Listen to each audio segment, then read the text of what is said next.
I was finishing my shift at the roadside cafe when I saw him for the first time. He stood near the entrance, dusty boots, torn construction jacket, hands rough like they'd fought the earth all day. Everyone else ignored him. Some customers even looked away, embarrassed by his presence. His name was Daniel, though I didn't know that yet. I was crying. Not quietly either. The kind of crying that slips out no matter how hard you try to swallow it. My manager had just yelled at me in front of customers for breaking a glass I couldn't afford to replace. He said if I didn't pay by the end of the week, I was gone. Daniel noticed. He walked over slowly, like he wasn't sure he was allowed to exist in places like this. "You okay?" he asked, voice low, careful. I laughed bitterly. "Do I look okay?" Instead of walking away like everyone else had, he reached into his pocket. Pulled out a few crumpled bills, all dusty, folded 100 times. "I don't have much," he said, embarrassed. "But, take this. Food helps sometimes." I stared at the money. It wasn't much. But I could tell, it was everything he had. "I can't," I said. "You can," he replied gently. "I'll manage." That night, he walked me home because it was dark. Told me he worked construction 6 days a week, lived alone in a tiny house on the edge of town, and believed one simple thing. If you don't help when you can, you'll regret it forever. I didn't know then that saving me that night would change both our lives. Because 3 months later, 5 black SUVs would pull up to his house. And nothing would ever be the same again. Daniel didn't talk much about himself that night. Men like him rarely do. He dropped me at my apartment gate, nodded once, and turned to leave like the moment didn't matter. But it did. I watched him walk away under the flickering streetlight, shoulders heavy, back slightly bent from years of carrying weight that never belonged to him. The next morning, he was back at the cafe. Same dusty jacket. Same quiet eyes. He ordered the cheapest coffee and sat in the corner, pretending not to notice my manager glaring at him like he was a problem. When my shift ended, Daniel waited outside.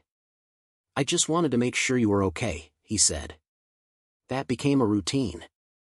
He'd stop by every few days. Sometimes he brought nothing. Sometimes he brought a small sandwich wrapped in paper. Once, he brought a flower he'd picked from a construction site, roots still dirty. I learned his story in pieces. Daniel had grown up in foster homes. Dropped out of school to work. No family. No safety net. He rented a half-broken house near the abandoned rail tracks. His roof leaked when it rained. His phone barely worked. But he never complained. "Life already hits hard," he said once. No need to help it. One evening, I asked him why he gave me that money the first night. He shrugged. "I saw someone hurting. That's all." I didn't tell him that night had saved me from something darker. From a decision I was too ashamed to admit. I just said thank you, again and again. Weeks passed. Then one night, Daniel didn't show up. No cafe visit. No text. Nothing. The next morning, I heard a rumor at work. A construction worker got into trouble near the old site, someone said. Police were there. My chest tightened. I didn't know why I was scared. But something told me. Daniel's quiet life was about to collide with a past he didn't even know existed. I left the cafe early that day. Didn't even clock out properly. I just pulled off my apron and walked straight toward the old construction site near the rail tracks. My heart was beating too fast, like it already knew something bad was waiting. Yellow tape. 2 police cars. A crowd whispering. I pushed through until I saw him. Daniel was sitting on the curb, hands cuffed in front of him, face bruised, lips split. A police officer stood over him, talking into a radio. Daniel wasn't fighting. He never did. He just stared at the ground like he was used to being blamed. What happened? I asked without thinking. The officer looked me up and down. You know him? Yes, I said quickly. He's a good man. The officer sighed. There was a fight. Site supervisor accused him of assault and theft. Claims Daniel tried to steal copper wire. That's a lie, I said immediately. Daniel finally looked up. Our eyes met. He shook his head slightly, warning me not to get involved. He didn't steal anything, I insisted. He wouldn't. The supervisor stood nearby, smug, arms crossed. I recognized him, loud, cruel, always yelling at workers. The kind of man who enjoyed power too much. He attacked me, the supervisor said. Came at me like an animal. Daniel's voice was calm when he finally spoke. I asked for my unpaid wages. Silence. The officer hesitated. Something didn't add up. They released Daniel later that evening with a warning. No charges. No apology. I walked him home. You okay? I asked softly. He nodded, but his hands were shaking. This always happens, he said. When you're poor, truth doesn't matter. We reached his house, a small, worn place with cracked steps and peeling paint. He stopped at the door. You shouldn't come around anymore, he said quietly. People like me bring trouble. I looked at him and realized something then. Daniel didn't just live with nothing. He lived like he expected to lose everything. Neither of us noticed the black sedan parked far down the street. Watching. The next morning started like every other morning in Daniel's world. He woke up before sunrise. Pulled on his worn boots. Ignored the ache in his ribs from the night before. I know this because he told me later. What he didn't tell me, what he couldn't explain, was why, as he stepped outside with his lunch pail, a black SUV was parked across the street. Engine running. Windows tinted too dark to see inside. Daniel paused. In his life, nothing expensive ever waited for him. If something did, it was usually bad news. He walked past it. The SUV didn't move. At the construction site, the supervisor avoided him completely. Wouldn't meet his eyes. Wouldn't shout. Wouldn't even speak. Daniel thought it was strange, but strange things happen to poor people all the time. You learn not to question luck. By noon, the SUV was back. Then another one. I found out when he called me for the first time ever. Can I ask you something weird, he said. My stomach tightened. What? Do you know anyone important? I almost laughed. Daniel, I'm a waitress who cries in storage rooms. No. There was a pause. Okay, he said. Then forget I asked. That evening, when I came by his house, I saw it myself. 2 black SUVs now. Perfectly clean. Perfectly still. No plates. Men in suits stood nearby, not aggressive, not casual either. Alert. Like guards. Daniel, I whispered. What did you do? He shook his head, eyes wide. Nothing. I swear. One of the men finally approached us. He looked at Daniel carefully, like he was confirming something he already knew. Sir, the man said respectfully, we've been looking for you for a long time. Daniel swallowed hard. For what? The man glanced at me, then back at Daniel. To bring you home. And at that exact moment, a third SUV turned onto the street. Slowly. Deliberately. Like the past had finally caught up. Daniel took a step back. Home, he repeated quietly. This is my home. The man in the suit didn't argue. He simply nodded once, then reached into his jacket and pulled out a thin leather folder. Inside it was a photograph. Old. Faded. A little boy standing beside a luxury SUV, holding the hand of a tall man in a tailored suit. The boy had clean clothes, neat hair, and eyes I recognized immediately. Daniel's eyes. His face drained of color. That's not me, Daniel whispered. But his voice cracked in a way that betrayed him. The man spoke carefully now. Your name isn't Daniel Harris. Not originally. Daniel's hands trembled. It's the only name I've ever used. You were called Daniel Mercer, the man said. And your father was Elias Mercer. I didn't know the name. But Daniel did. He staggered like he'd been punched. My father died, he said. I was told he abandoned me. I was put into foster care when I was 8. The man's eyes softened. You were taken. Hidden. For your protection. For what protection? Daniel snapped. Years of swallowed anger finally rising. I slept in cars. I worked since I was 13. I had no one. The man closed the folder. Your father was one of the most powerful developers in the region. When he was killed in an internal betrayal, you became a target. Someone erased you to keep you alive.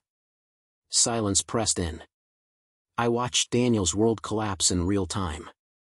So you let me live like this? He asked hoarsely. No, the man replied. We lost you. Until 3 months ago. Daniel froze. 3 months? I whispered. The man looked at me for the first time. The night he helped a young waitress outside a cafe, he said. That act of kindness was caught on a private security camera. Facial recognition flagged him. Daniel laughed once, broken, disbelieving. So being kind ruined my invisibility, he said. No, the man corrected gently. It revealed who you really are. Behind him, engines started. One by one. 5 black SUVs now lined the street. And Daniel, poor, quiet, forgotten Daniel, stood at the center of a life he was never supposed to remember. They didn't force him. That was the strangest part. No handcuffs. No raised voices. No threats. Just quiet respect, like the world had finally decided to treat Daniel the way it should have all along. Come see it, the man said. Then decide. Daniel looked at me. For the first time since I'd known him, he looked unsure. I don't belong in their world, he whispered. You never belonged in pain either, I said. So he got into the SUV. I rode with him. The drive felt unreal. We passed neighborhoods Daniel had only ever worked in, luxury homes he'd helped build but never entered. Finally, the gates opened. The house wasn't a mansion. It was bigger than that. Glass. Stone. Light everywhere. Quiet in a way that only money can buy. This was built for you, the man said softly. Your father kept it untouched. Inside, everything waited. His name on legal documents. A trust fund untouched for decades. Photos of a man who looked just like him, strong, kind eyes. Daniel stood in the middle of the living room, hands at his sides. I learned to survive with nothing, he said. I don't know how to live with this. The man nodded. Your father hoped you'd learn kindness first. Power later. That night, Daniel didn't sleep. Neither did I. Because the world that crushed him was about to learn something dangerous. The man they stepped on was never meant to stay down. And somewhere, people who betrayed his father were watching the news. Nervously. News travels fast when money is involved. By morning, Daniel's name, his real name, was already moving through circles that had never cared about him before. Boardrooms. Law firms. Old enemies who suddenly remembered promises they thought were buried. I watched it happen quietly. Men who once ignored him now stood when he entered a room. Lawyers spoke carefully. Phones rang non-stop. Daniel said very little, just listened, the way you do when you've learned silence the hard way. Then the truth came out. The supervisor who accused him of theft. Paid. On record. The police report? Manipulated. The construction company? Built on land stolen from Daniel's father years ago. Daniel sat at the long glass table, hands folded, eyes steady. I don't want revenge, he said calmly. I want what was taken returned, and the people you hurt protected. That scared them more than anger ever could. Within hours, audits began. Accounts were frozen. Arrests followed. The supervisor who'd kicked dust at Daniel's boots was let out in handcuffs, screaming that it was a mistake. Daniel didn't watch. Instead, he did something no one expected. He went back to the cafe. Same dusty jacket. Same quiet eyes. My manager froze when he walked in. Daniel placed an envelope on the counter. "This cafe," he said, "is under new ownership." Then he looked at me. "You don't have to cry at work anymore." Outside, people whispered. Cameras clicked. Power finally sat comfortably on his shoulders, not heavy, not cruel. Just earned. And as we walked out together, I realized something. Daniel wasn't changing. The world was. And it was finally being forced to meet him at eye level. 3 weeks later, the 5 black SUVs returned to the same street where Daniel once lived unnoticed. Only this time, they weren't there to take him away. They were there to bring him back. Daniel stood beside me, watching from the sidewalk as neighbors gathered, people who had once crossed the street to avoid him, now whispering his name like it meant something. The house looked the same on the outside. Small. Worn. Ordinary. But everything else had changed. Daniel bought the land around it and rebuilt, not into a mansion, but into something solid. Safe. A place where no child would ever feel invisible again. A community center stood where the broken fence used to be. Job training. Free meals. Legal help for workers who had no voice. The supervisor who accused him. Convicted. The company that stole from his father? Dissolved. The men who thought kindness was weakness. Silent. A black SUV door opened. One of the suited men stepped out. "Sir," he said respectfully, "they're waiting." Daniel shook his head. "Not today." He turned to me. "You know why I helped you that night?" he asked quietly. I smiled through tears. "Because you're good." He nodded. "And because no one helped me when I needed it." Then he did the one thing that proved everything about him. He walked past the SUVs. Past the cameras. Back into the neighborhood. He picked up a broom. Swept the sidewalk. Spoke to people by name.